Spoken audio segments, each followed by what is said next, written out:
Kain. Ampalaya with tamatis. Sarap. Plus tubig na. Busog na.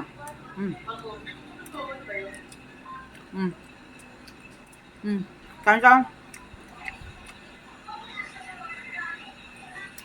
Nakikinig ako sa live ni Juan Tita Vlogs habang kumakain ng ampalaya. Ayun, kasama ko yung aking pinsan. Si Baba? Yan. Kain. Yan, oh. Ulam namin, ampalaya. Tingnan.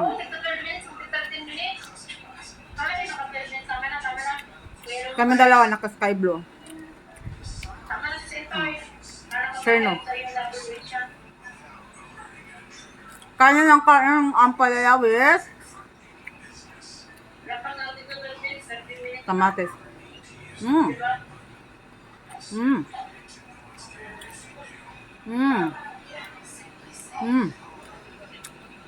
Sarap. Walang kanin. Kaya lang. Ampalaya lang. Kasi tumaba na kakakain ng rice. Di bawas-bawas. Laki na ng tiyan. Parang 6 na buwan. Kakakain ng rice. Kaya, mukbang ko na lang yung ampalaya. Yung ampalaya, ubos na. Yun. Gutom eh. Kain tayo ng kain. Kailangan naka-chopstick. Mainit pa. Masakit sa kamay pag pinupulot mo. So, kailangan chopsticks na muna.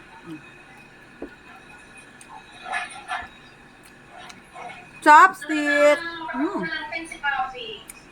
Kain. Half cook lang to na ampalaya. With tomato.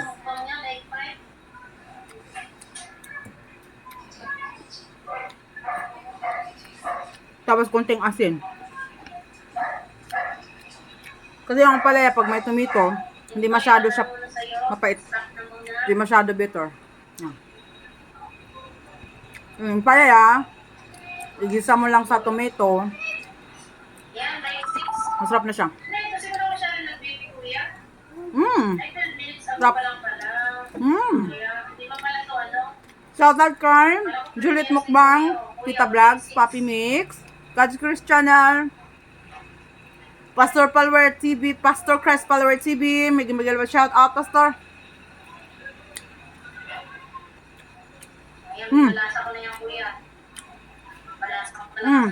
Tingnan mo, wala nang ampalaya, naubos ko na. Chop-chop lang tayo, ha?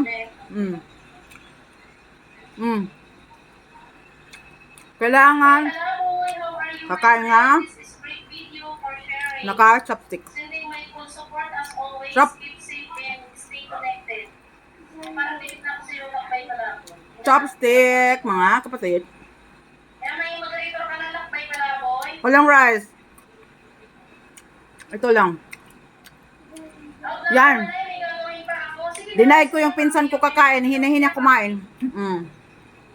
Ako wala na. Ubus na.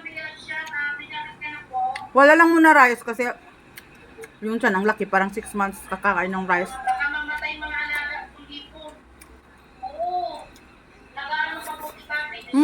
Sarap.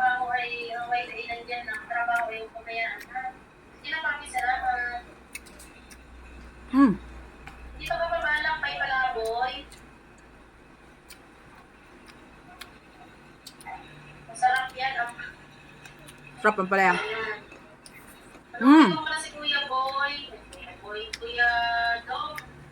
Tingnan mo, wala nang palaya. Ig na lang at saka kamatis.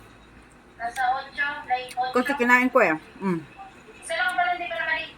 Ubos.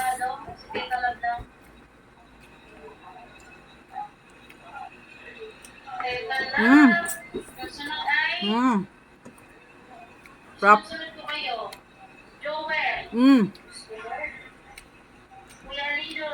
Bye guys! Johnny, excuse me. Happy eating!